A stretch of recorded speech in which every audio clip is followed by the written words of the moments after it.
she walked up to me and said, "You know," she said, "I grew up in Lebanon, and as a little child in Lebanon, I used to see cartoons. And then I used to see, straight after that, a Hezbollah commercial. And then I saw Tom and Jerry. You know Tom and Jerry? The cat and the mouse, yeah, they chase each other and it's very funny.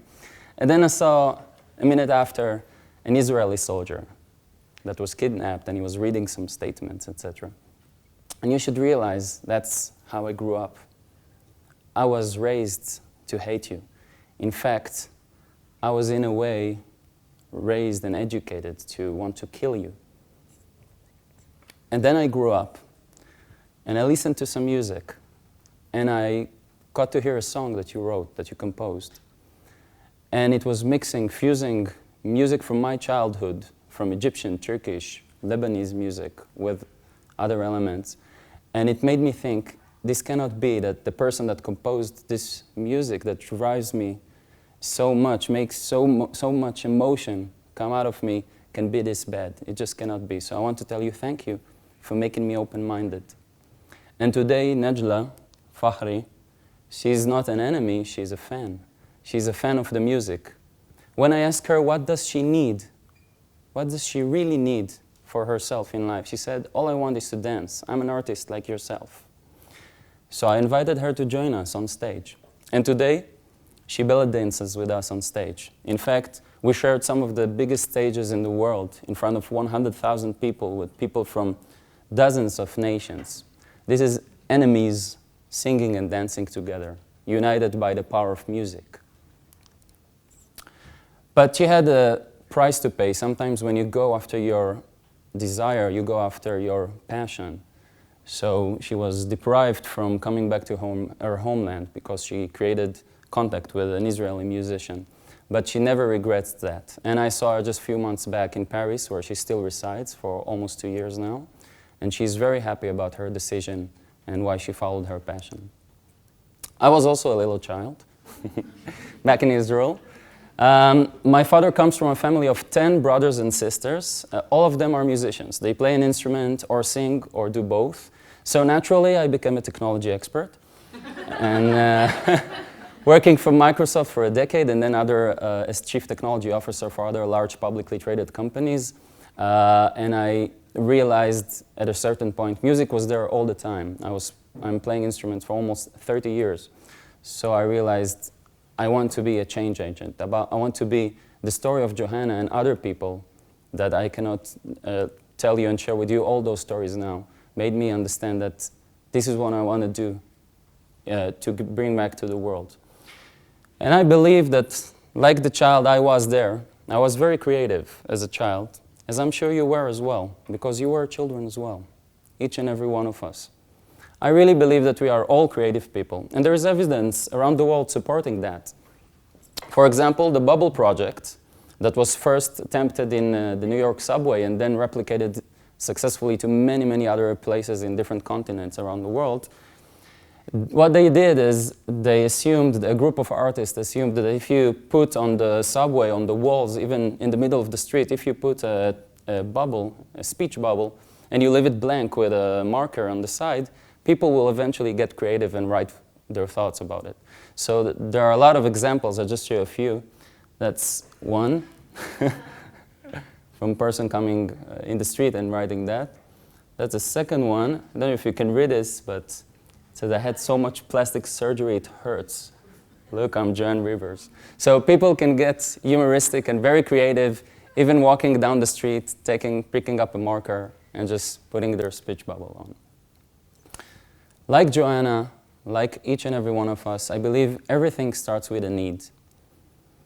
And 2 years back ago, I had a need that really came from my routine as an artist. I play 17 different instruments, mainly string instruments, guitars, traditional folk instruments.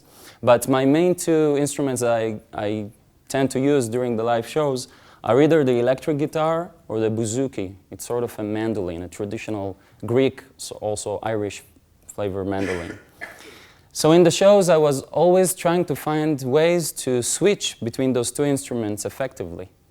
And I tried so many things I read about in internet, and I Googled things. And eventually I decided I have to build an instrument that combines these two together. So I did my research, and I went to the best luthier guitar builder that was available. And I came to the meeting very excited with my sketches, and he told me it cannot be done.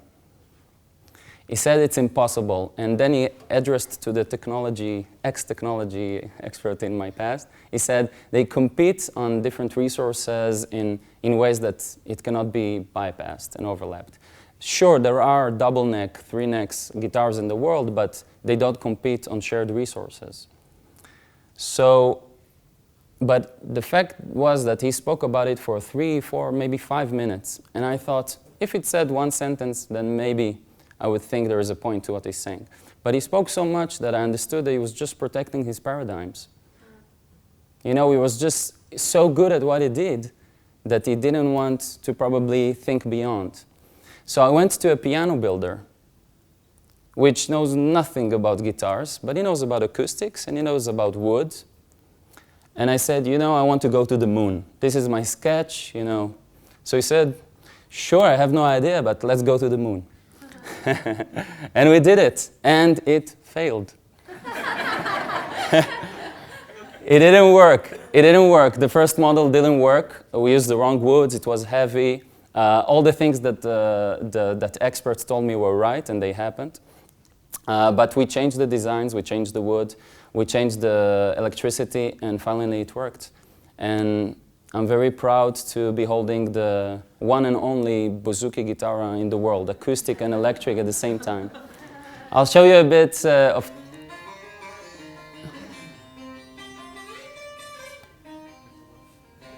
This is spruce, this wood here, and so it's also a solid body, full-blown electric guitar, and at the same time it's an acoustic instrument with a lot of resonance. No amplification. This is just directly to the sound card of a computer. This is the bouzouki amplified.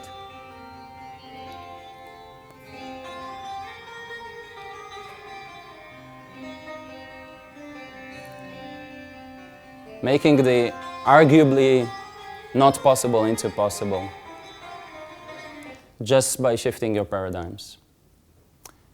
And today I use it a lot in the live shows, etc. But what happened more interestingly than that was that I had a need, a specific need, to play these both instruments at the same time. But what I discovered by accident is one time I was connected to the bouzouki and I played the electric. And I got this weird sounds coming out of nowhere. And then I realized that I got something even more than what I wished for or expected, because these two guitars, they share the same body. The East and the West, they meet, the traditional and the modern, they resonate to each other, and there are sympathetic harmonies going on there. So when you play one, you hear the harmonics on the other one. So I actually created a new sound. This is how a bouzouki sounds when you play the electric guitar.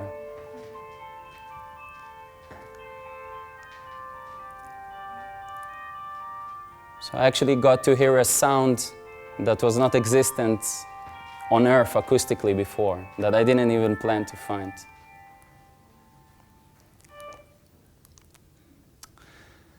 Wynton Marsalis is a trumpet player and an educator. He said once, invest yourself in everything you do.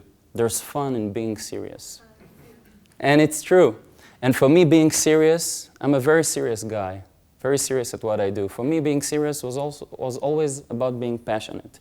It's just another word for saying I'm very passionate about something. And I'm sure that even if you don't consider yourself as maybe passionate people all the time, serious people, you do consider yourself at what you do. And that's exactly the same thing. So my humble advice to you now is find out what you need, what you want. Just get serious about it, and don't forget. You are creative. Thank you.